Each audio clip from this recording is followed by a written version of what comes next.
Olá, estudante, tudo bem? Seja bem-vinda a mais uma aula.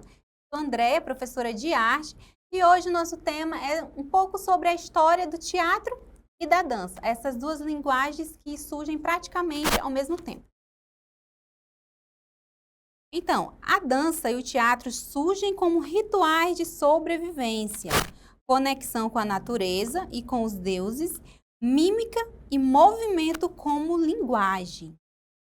Aí a gente pode observar que essas duas linguagens surgem ao mesmo tempo, como eu já falei, a partir das expressões humanas. O homem já tinha necessidade de movimentar o corpo, de encenar através dos rituais, já desde a pré-história, antes que existisse qualquer tipo de comunicação, linguagem falada ou escrita, o homem ele já representava através do seu corpo, imitando a natureza, tentando se conectar com os deuses, se conectar com os outros, né? E consigo mesmo. Aí a gente pode observar isso através das pinturas rupestres, né? Que a gente pode observar as representações dos desenhos, a maioria representam o corpo em movimento, né? A gente consegue perceber que existe um movimento, apesar, óbvio, de a imagem ser estática. Nós conseguimos perceber que a intenção era de se representar, né? Era um autorretrato ali do homem primata, através das pinturas, ele queria se representar e a gente percebe que sempre tinha ali uma intenção de movimento, uma dança de roda, alguma coisa parecida, por isso que é associado à dança e ao teatro também.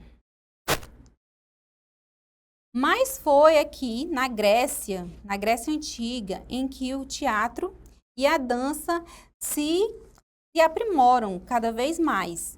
O teatro grego, né, a gente tem a tragédia e a comédia, que foi, assim, um grande aprimoramento dos gregos. Entre os autores mais conhecidos estão Sófocles e Aristófanes. Também surgem as máscaras, o coros e anfiteatros, danças em rituais dionisíacos. Na Roma, espetáculos e entretenimento. Então, a gente tem aqui uma representação do teatro aqui, de arena na Grécia, onde aconteciam as danças, né? As manifestações ao deus Dionísio. Esse deus Dionísio, ele era o representante e foi considerado o deus do teatro, né? E através dessa dança é que surge o primeiro ator, e surge também a máscara como um acessório, uma caracterização teatral. Surge o primeiro personagem, que era o próprio Dionísio, e aí a gente pode dizer que nasce o teatro organizado como a gente conhece hoje, através dessas manifestações que tinha, obviamente, as danças, e a partir dessas encenações e dessas interpretações que a partir dessa primeira interpretação Tespe, representando ao deus Dionísio, colocando a máscara, e ali começou toda a questão do personagem, é que surge o teatro também junto nesse mesmo período. Só que na Idade Média há uma decaída, tanto da dança quanto do teatro. Vamos entender aqui por quê. Porque a igreja ela proíbe práticas pagãs. O teatro sobrevive em feiras e igrejas, autos e moralidades, dança macabra e foguetes populares. Então, a igreja católica, ela nesse período do teocentrismo, ela é que mandava e desmandava. Então, as práticas que tinham o corpo como principal ferramenta foram abolidas desse período. Então, ou o teatro ele representava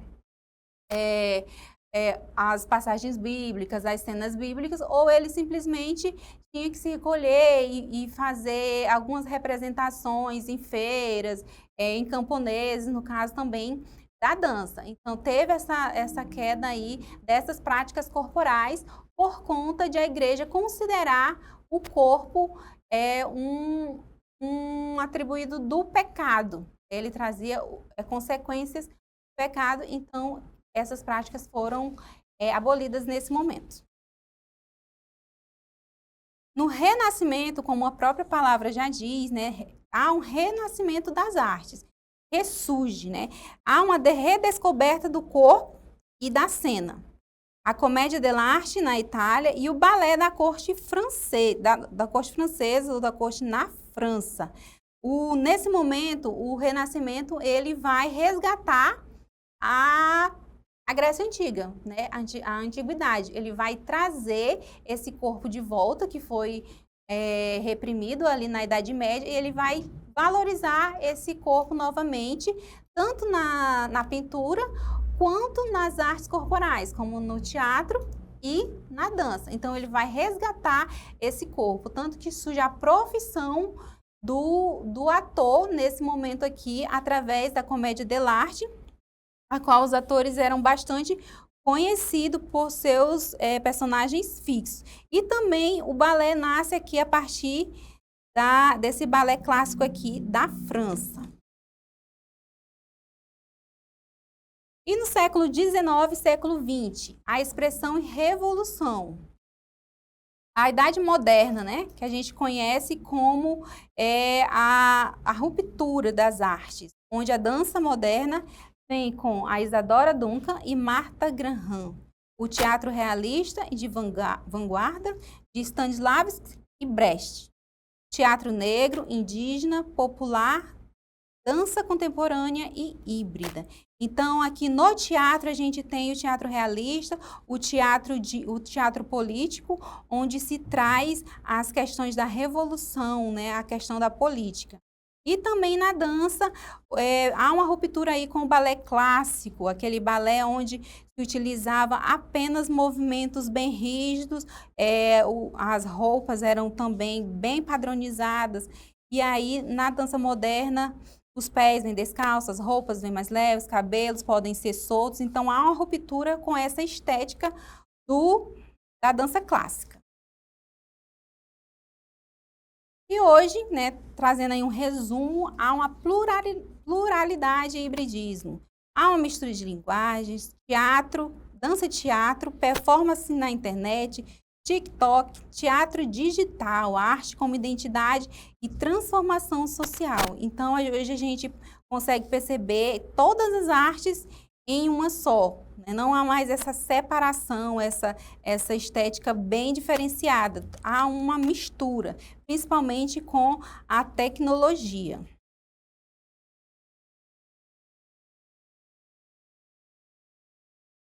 Temos aqui uma pergunta sobre: em qual contexto histórico o teatro começou a se consolidar como forma de reflexão filosófica e social com o uso das tragédias e comédia? Na Idade Média? Não, a gente viu que na Idade Média o teatro e a dança eles foram reprimidos, né? Teve ali uma pausa nessas práticas por conta da Igreja Católica que proibiu. Letra B, Antiguidade Clássica, Grécia. Provavelmente será essa a resposta. Vamos ver as outras. C, Renascimento. Renascimento, ele já vem, né, depois da Idade Média, então não é. Letra D, Era Contemporânea, os dias atuais? Não, se consolidou antes. Na pré-história, começou, né, na pré-história todas as encenações referente à dança e ao teatro, porém foi na Antiguidade Clássica, onde os gregos aprimoraram essas duas linguagens artísticas através das tragédias e comédias. Próxima questão. Durante a Idade Média, como o teatro e a dança sobreviveram à repressão da igreja? Então, aqui a gente está falando, né, desse período um pouco tenebroso em relação às artes, onde as artes tiveram aí uma decaída. E como que sobreviveram? Como que a dança sobreviveu? Apesar de tudo, ainda sobreviveu. A, foram abolidos completamente em toda a Europa? Completamente não, né? Permaneceram apenas em rituais religiosos? Também não. Adaptaram-se às tradições populares e festivais religiosos? Provavelmente essa vai ser a questão correta. Vamos aqui à próxima. passaram a ser ensinados nas universidades? Não mesmo, né? E permaneceram a ser executados por cidadãos comuns? Também. Mas aqui a resposta é correta, né, que está completa, é a letra C. Adaptaram-se às tradições populares, então ficou ali, né, essas danças e teatros, essas manifestações, elas ficaram ali um pouco tímidas, somente com os camponeses, nas feiras e etc.